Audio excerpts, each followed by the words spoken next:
On your Thursday episode of Locked On Raptors, which single skill will make or break the season for each member of the Toronto Raptors? We begin a multi-part deep dive into that very question with a look at Scottie Barnes, Precious Achiuwa, and Gary Trent Jr. It's all coming up today. Thanks so much for hanging. You are Locked On Raptors, your daily Toronto Raptors podcast, part of the Locked On Podcast Network, your team every day.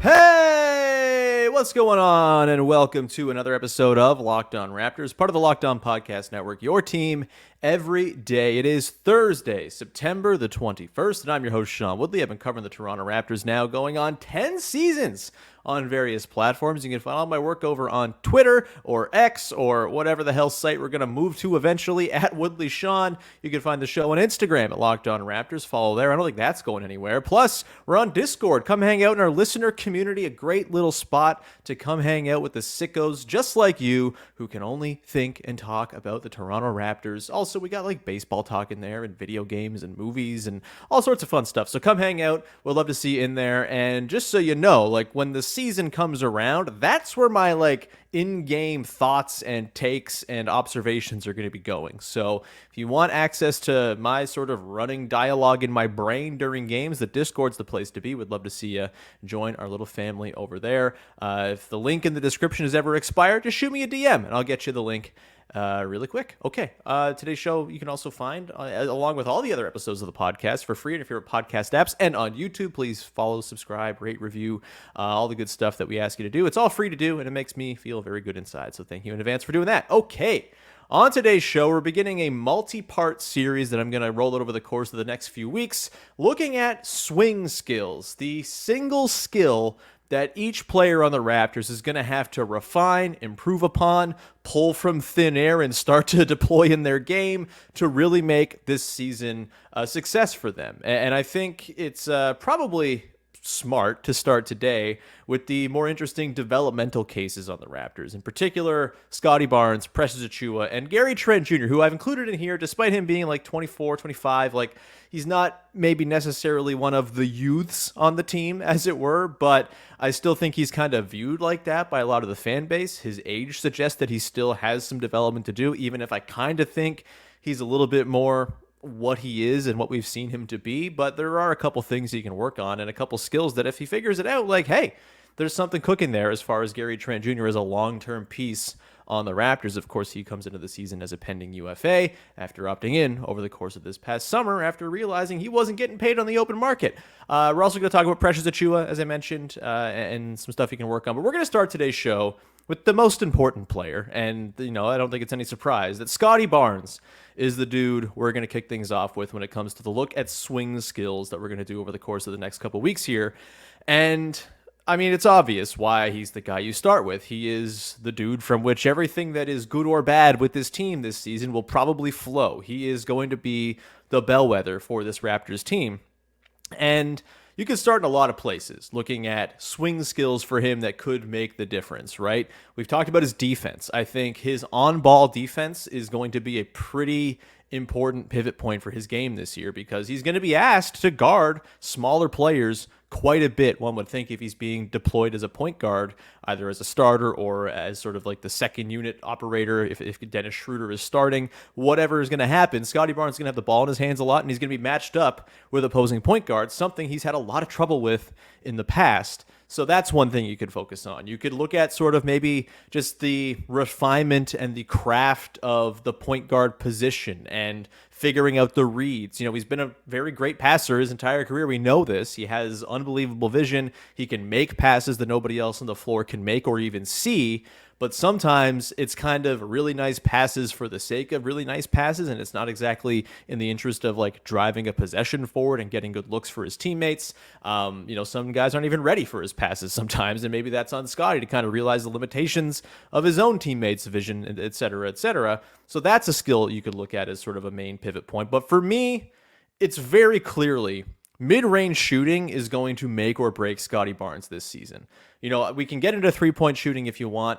I don't even think that's realistic to throw out there as a skill set or a swing skill for him because he's not actually shown any capacity to hit threes through his first couple of seasons. That's not to say he can't get there sometime down the line, but you got to walk before you can run. And I think Scottie Barnes figuring out how to hit 2-point jump shots is step number one to figuring out the long-term three-point stroke. He may never be a very good three-point shooter. You can survive when you're not that, when you have other stuff in your game to offset it. But right now, Scottie Barnes doesn't quite have that. Figuring out a mid-range game would very much go a long way towards fixing that issue and at least giving Scottie Barnes an avenue to easy offense in the half court when he has the ball in his hands, when teams are very clearly going to go under screens on him, they're going to drop their bigs back on him, or they're just going to switch bigs onto him and dare him to blow by them, which he hasn't had a ton of success doing in the past. But this is going to be a situation where Scottie Barnes is going to have to learn how to adapt and sort of figure out ways to score when defenses are not going to give him the benefit of the doubt as a shooter. Let's go back to some of his numbers from last season just to kind of illustrate how grim it was for Scottie Barnes from the mid-range last season. And I'm, qualifying mid-range even as like floater range for him. Like anything between 5 feet and the three-point line, that's got to be his office this season, and it just was not last year. If you look at some of the numbers, as a pick-and-roll ball handler last season, 0.69 points per possession, 18th percentile in the league per NBA.com. That suggests not a ton of options when running a pick-and-roll as far as avenues for him to create his own offense because the defense doesn't care. They're sagging off of him. They're letting him shoot, and he just was not shooting well at all from anywhere last season. As shooting from 5 to 9 feet last season per NBA.com, he was 88 of 206, 42.7% from that floater range. Really bad. That's down from 46.9% as a rookie, where he looked super encouraging from there. From 10 to 14 feet last season, he was 26 of 84 overall, 31%. Very bad, down from 36.4 in his rookie year. And from 15 to 19 feet, that long mid-range, 22 of 69 from the field last year, 31.9%. Bad, down from 38.2% the season prior. So drop-offs across the board from every area inside the 2-point arc, inside the 3-point arc. Also at the rim, he fell off pretty significantly as well. He was still an above-average rim finisher, but nowhere near what he was as a rookie. But we're talking about that sort of mid-range area right now, and it was not a good season for Scottie Barnes from that range. And if that continues this season, it's going to be a long year for the Toronto Raptors. He shot 25.9% on all pull-ups last season. Extremely, extremely bad. Not what you want. Say what you want about Fred VanVleet, but Fred VanVleet shot 33.6% on 4.5 pull-up threes a game last season. That is just something Scottie Barnes has not even dreamed to even flirt with in his first couple seasons, and they haven't replaced that pull-up volume. Pull-up shooting is what unspools the opposing defense. It makes the big have to worry about the shooting option from the top. It makes the pick-and-roll coverage different. It opens up passing lanes. It opens up baseline cuts, all this stuff. If you have a real pull-up shooting threat that teams have to worry about, it's going to make everything easier for you on defense. And right now, Scottie Barnes doesn't have that. That said, I kind of went through the numbers there. There is a track record of some promising results from the mid-range for Scottie Barnes. And so as far as like my optimism that this swing skill comes and sort of, plays out in a way that benefits Scottie Barnes and the Raptors this season, I'm reasonably optimistic. It's going to be hard. Like, teams are going to dare him to shoot. Teams are going to beg him to shoot, frankly. And it's going to be on him to learn how to carve up that space that they're going to give him and really kind of make that. I think that 10 to 14 foot range is really going to be it for him, right? You run a pick and roll. You have him with the ball in his hands. The big's going to drop back into the paint. We saw last season that he was able to chew up that space, right? When he was playing as a small ball 5, no one's guarding him. He could use that sort of runway that the opposing big was giving him to get ahead of steam and go score over dudes. It's going to be harder when he's got the ball in his hands and there are extra defenders to worry about. When he was getting the ball last season in those situations, it was because it was like the result of an action getting the ball to him. He's going to be the one who's initiating the action now. And without the pull-up shooting that Fred had on display last year, even with it not being a very good season overall from Fred, that pull-up shooting was the sort of agent that got everything moving for the Raptors offense when they were at their best. And so Scottie Barnes is going to have to figure that out. Again, do I expect he's going to go and be a 40% mid-range shooter? Do I expect he's going to be DeMar DeRozan next season? Absolutely not. but he has to be better than what he was last year from mid-range. Otherwise, this offense is going to be as ass as we all kind of think it might be in our sort of worst daydreaming or day nightmare situations. It's just that is the thing. The mid-range shooting has to come along. And look, again, there's a little bit of track record here to suggest that last year might be an aberration. It was a weird team context. The team made no sense. The offense was unimaginative, all of that. And Scottie, as a rookie, had those moments where it's like, oh God, second game of his career, he's banging in mid-rangers and threes against the Boston Celtics off of pull-ups. And it's like, oh, we might be cooking with something entirely different than we thought we were cooking with here. This is exciting.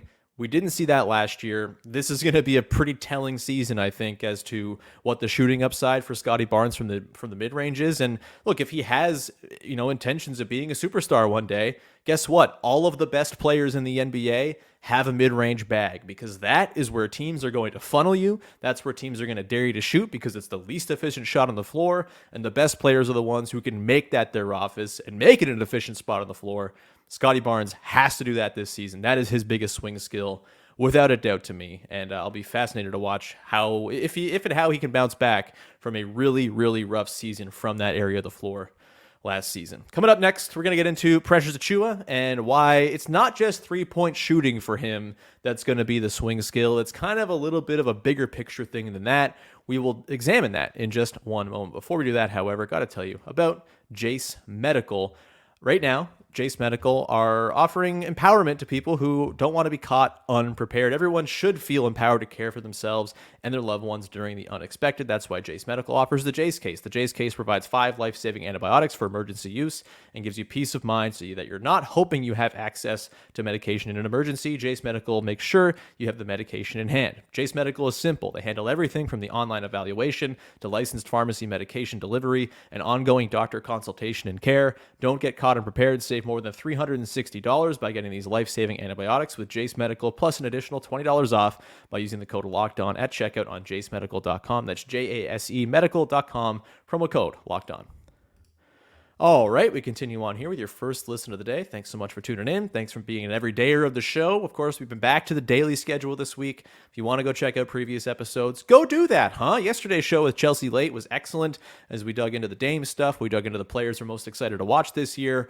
And as it turns out, a lot of overlap between those players and the dudes we're talking about today, swing skills-wise. So it might be some nice synergy to go listen to that episode as well.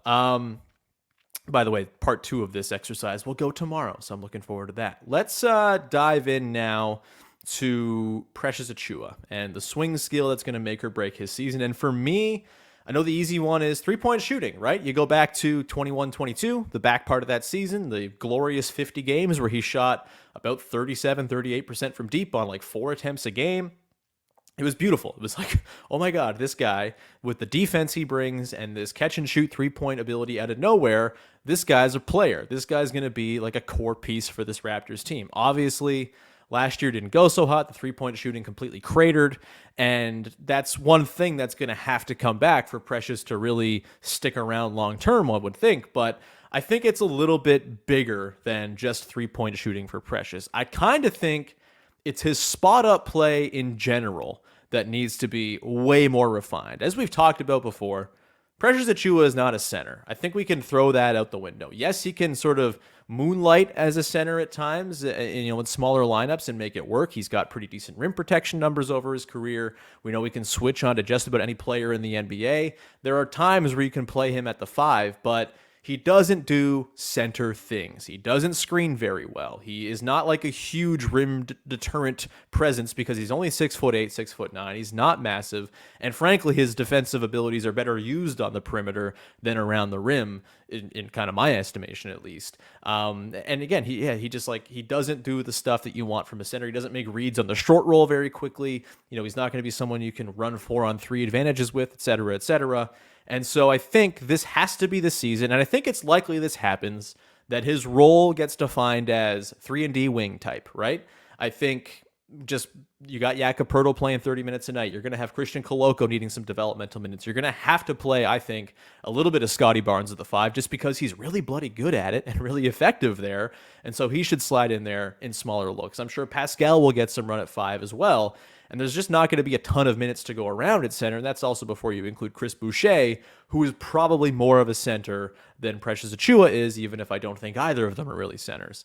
And so I'm hoping that this season, and I'm hopeful for this for a reason, like I actually feel like it will actually come through because Darko Rajakovic, his whole thing is we're going to try to amplify the things that players do well. This is a thing that he's talked about in public forums, like picking out the skills that guys do well and lean into that. Just have them really kind of hone in there and sort of use that as the basis for a player's development. And the stuff Precious Achiuwa does well is on the wings. Obviously, the switchable defense is nuts.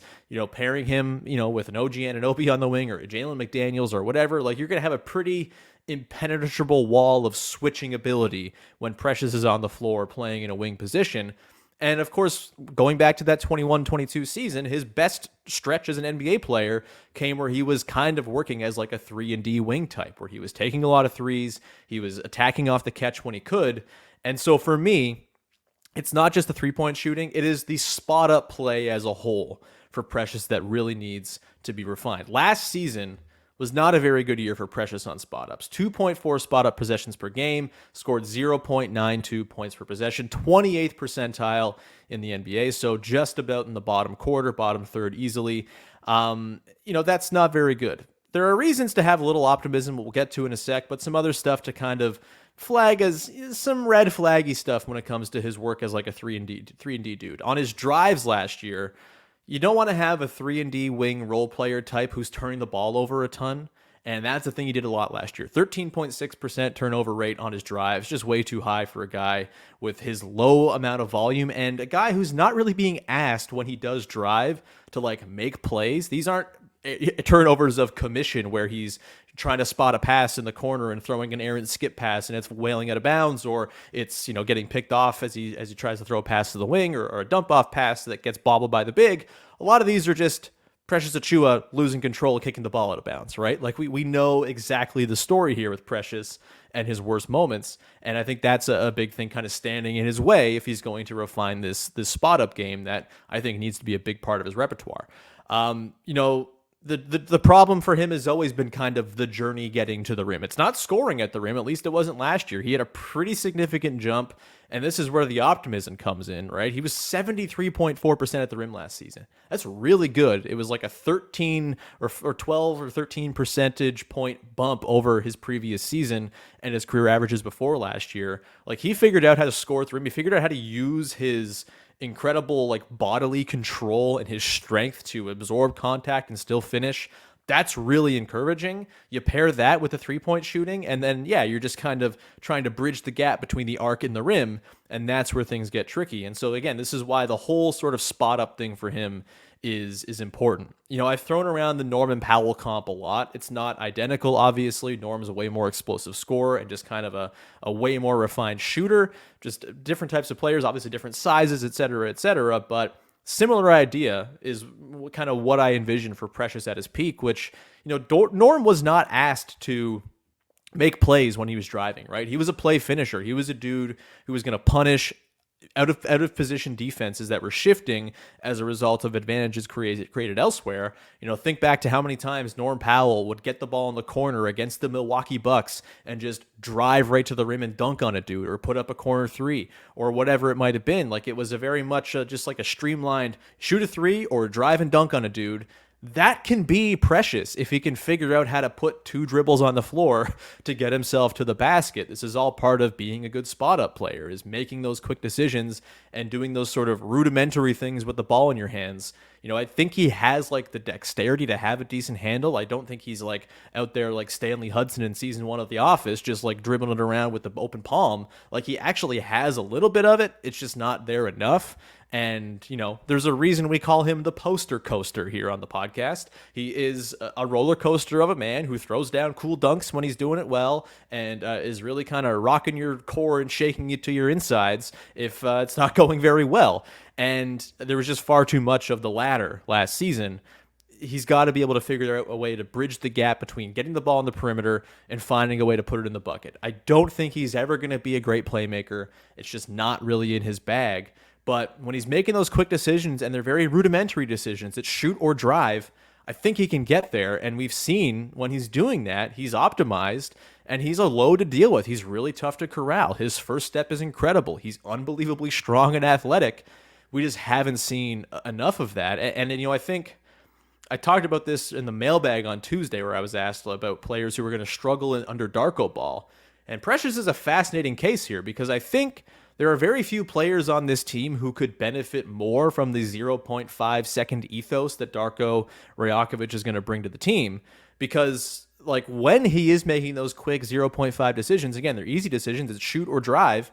And he's so unbelievably athletic that he doesn't need to have a whole lot else as far as like things he's wired to do as a player.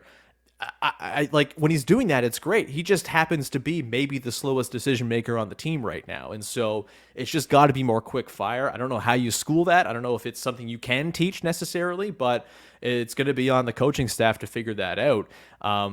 He's got a lot to offer in that sort of 3-and-D wing profile. And I've said it a million times, the bar for his offense is not very high to make him a justifiable player to have on the floor. And if he can figure out how to just kind of refine that overall spot up game, figure out a way to put the ball on the deck a couple times and make things happen. He only needs 2 dribbles to get to the rim. He's a bloody freak. And so, in like the best possible way, I think it's possible for him. Do I think I believe in it as much as I believe in Scottie's mid-range game? Probably not. Like, I think I've inadvertently ordered this episode as far as the guys we're talking about in terms of order that I actually believe they'll kind of capitalize on these swing skills. I think there's a chance Precious does it, but I don't quite bank on it as much as I would on Scottie figuring out the mid-range side of things, considering we've seen Scottie have some success from there before. We'll see, but it's going to be a big year for Precious, and until we see what he can do with this type of role, I am not in a rush to go and offer him, an extension right now. Jarrett Vanderbilt money of 4 years, $48 million. I'm not itching to just like hand that to Precious right now to get that off the books for this season and have that sort of figured out for down the line. I want to see like a full real season of Precious playing a role that he's actually suited to, and then making the decision as to whether or not he's part of this team going forward. There might not be a single player whose individual future with the Raptors depends more on what happens this year than Precious Achiuwa. And I'm very excited to watch it. He's thrilled to watch one way or another. But that, to me, the spot-up play is the swing skill for him, without a doubt. We'll come back, get into Gary Trent Jr., and a couple quick thoughts on some of the other younger guys that we're not going to spend full segments on because it's hard to do, but we'll do that coming up in just 1 second. Before we do that, however, got to tell you about our friends over at Bird Dogs, who make the most comfortable shorts in the whole wide world. Bird Dog stretch khaki shorts are designed to fit slimmer through the thigh and leg, giving you a truly sculpted look. And hey, the summer's coming to a close. That's fine. You still might need some shorts for the gym or your indoor sports activities. They can work for that as well. They are so versatile. They have gym, Oxford, khaki, all the different styles and cuts, and you can go and get yourself the right Bird Dogs for your situation. Maybe you're an indoor golfer. You go to the golf dome during the winter. You want to wear your Bird Dog shorts. You will be looking good and feeling great when you do that. And if you want some pants, they got joggers as well. I have a pair of their joggers. They are unbelievably comfortable. Cannot recommend them enough. They just make really comfortable clothes, full stop. That's what Bird Dogs is all about. You're not going to want to take them off. Go to birddogs.com/LockedOnNBA to enter the promo code LockedOnNBA at checkout for a free Bird Dogs water bottle with your order as well. That's birddogs.com/LockedOnNBA for a free water bottle at checkout. You won't want to take your Bird Dogs off. We promise you.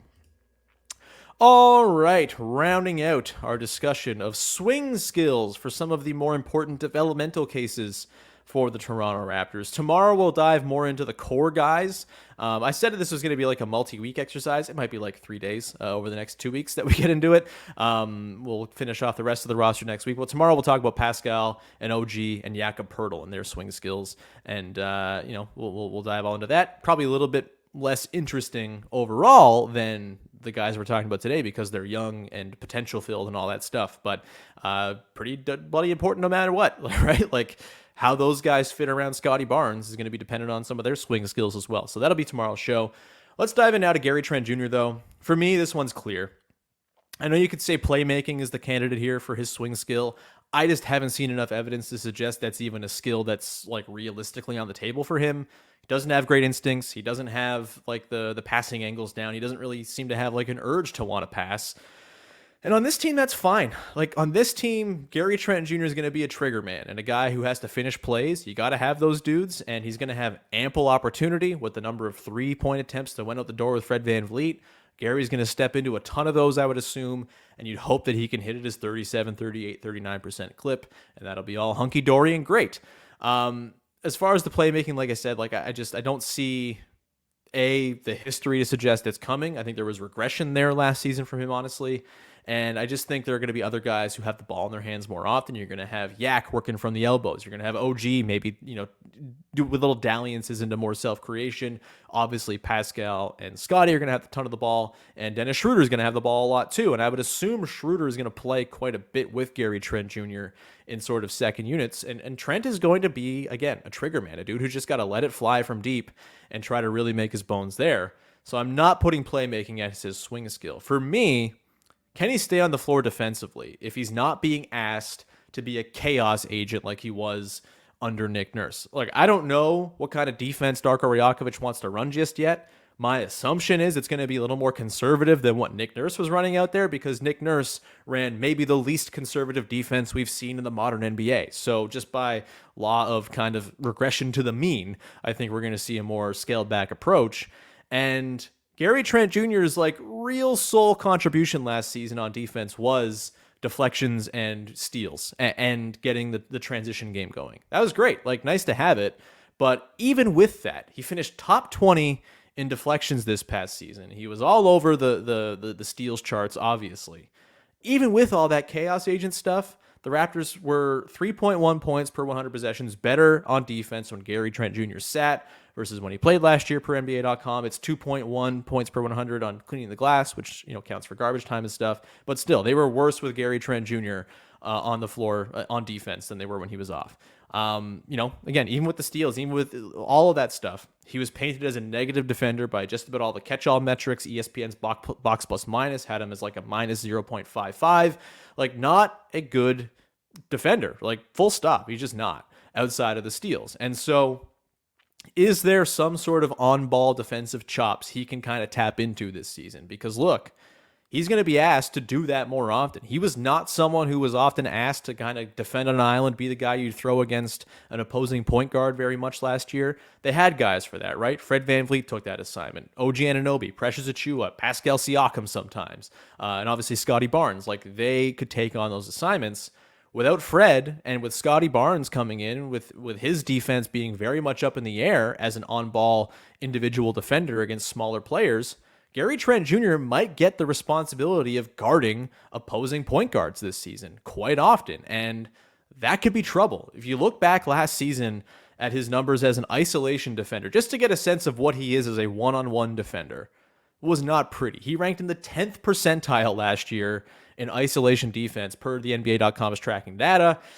Team scored 1.17 points per possession with him as an isolation defender last season. Not good. And I don't know. I really don't know with this one, because I'm not certain that on-ball defensive chops are a thing you can really teach. Yes, you can try harder. Like, effort is probably like 50% of defense, 60% of defense, even if you want to be generous. Like, trying really hard can get you quite a long way.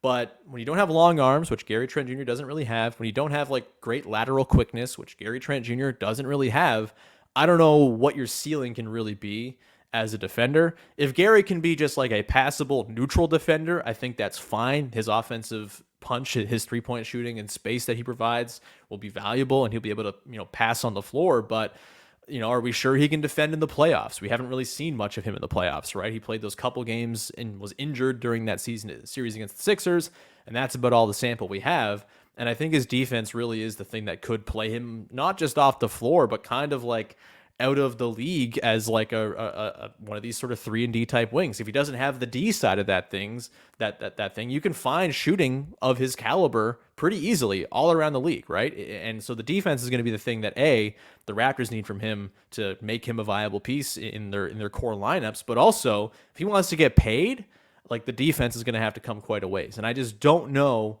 how that's going to come along in a defense that, again, is going to be less about setting Gary Trent Jr. loose to go and gamble for steals, where you can actually make kind of a tangible impact on the box score, get the transition game going, all of that. If he's not doing that, if he's just playing standard one-on-one defense, I think it could get pretty rough. So, I'm the least optimistic about this swing skill of the three guys we've talked about today, for sure. Could happen, there's no doubt. And maybe his three-point shooting is just so valuable it doesn't matter, and you can throw him out there. He's insulated by better defenders. Maybe Scottie becomes the point of attack defender that we hope and dream him to be, and it makes it easier on Gary. But as it stands right now, without seeing Scottie come in and sort of, have that handle on the point of attack defense to use his length against smaller guards to a great effect, till we see that, I think Gary Trent Jr.'s defensive liability is going to be a thing that really is something you circle and say, this could be a bit of a weak point for this Raptors team, and could be something that kind of undoes what should be a pretty good defensive starting five, if in fact he ends up starting. We'll see. I think he should. We'll see. Who knows? Either way, I'm not super bullish on him getting there defensively, but that is the swing skill for him without a doubt. Quick thoughts on a couple guys whose swing skills, again, not terribly meaningful for the overall health of the team this season, but Christian Koloko, it's a pretty easy one for me. The hands around the rim, the finishing around the rim. He's the biggest dude on the floor. Realizing that will be huge for him. He shot 56% inside 5 feet last season. That's just not good enough for a dude who's 7'1". He's got to become more of a lob threat. He's got to be a better target on the roll. It's going to be harder because he doesn't have Fred VanVleet to work with, and not really a natural point guard to run pick and rolls with. Maybe Dennis Schroeder becomes a really good partner for him. I think that could actually work out quite nicely with the way Schroeder can get downhill. But he's going to have to figure out a way to finish around the bucket. I think a lot of the other stuff Christian Koloko brings to the table is really exciting, but the finishing is going to be the determining factor for him. And then Gradey Dick, it's hard to do this with a rookie. We don't really know exactly what we're all working with here, what it looks like at the NBA. For me, the swing skill for him, defense is one. Can he just be passable? Can he not get bludgeoned and bullied because he's a frail 6'8" beanpole right now? That's a big one. And then I just think the ways in which he chips in off outside of the shooting, right? The shooting's not always going to be there. There will be stretches where it doesn't fall for him, where it's hard to get off because there's really good defense draped all over him because teams are going to be worried about his three-point threat. But can he make an impact when he's cutting, when he's hunting offensive rebounds, when he's relocating and running off pin downs and kind of causing havoc away from the ball offensively? That's the stuff that's going to determine Gradey Dick's success. Again, a little harder to actually kind of hone in on swing skills for him until we actually see him on an NBA floor for a prolonged period. But just some quick thoughts there on Koloko and Dick to close things out. But the big ones here, Scottie Barnes, Precious Achiuwa, Gary Trent Jr., a lot riding on these three dudes to kind of make this team make more sense. And again, I'm pretty in on Scottie figuring out the mid-range. The rest of the game, we'll see how it comes along. As far as the Precious spot-up stuff, anybody's guess, kind of roll the dice 50-50 to me. And then I think Gary Trent Jr. is probably a 25% outcome where the defense really comes along and he becomes someone you're very comfortable with as a point of attack defender. Well, we'll see. If it doesn't happen, he's not really someone I'm looking to pay long-term. But we will figure that out over the course of this season. We'll figure out the other swing skills of these key players on the Raptors as we go through the next few episodes as well. We'll talk Pascal, OG, and Yak on Friday's show, so you have that to look forward to. And we will leave things off there. Also, a reminder, coming up later today, ranking every Raptors back. I've got 2 videos that I'm going to be shooting in the next couple days here. They take a bit to put together. I know I've been slacking on this. It might bleed into the season if I'm being totally honest. It's a lot of work for not a whole lot of payoff, but I really enjoy doing it when I have the time. So ranking every Raptor will be back today. You have that to look forward to. That should be super fun. In the meantime, please follow, subscribe, rate, review, tell a friend, all that good stuff to help support the show. It's a free show. We don't ask for much, so please do those things, and I very much appreciate it. Also, you can find the show on Discord. The link for all our little listener community, family of sickos, is in the description of the podcast. Come hang out. We'd love to see you there. Find the show on Instagram. Find me on Twitter, X, whatever the hell we're calling it. And we will leave it there for now. We will talk to you again on Friday with more swing skill talk. Until then, thanks so much for hanging. Bye-bye.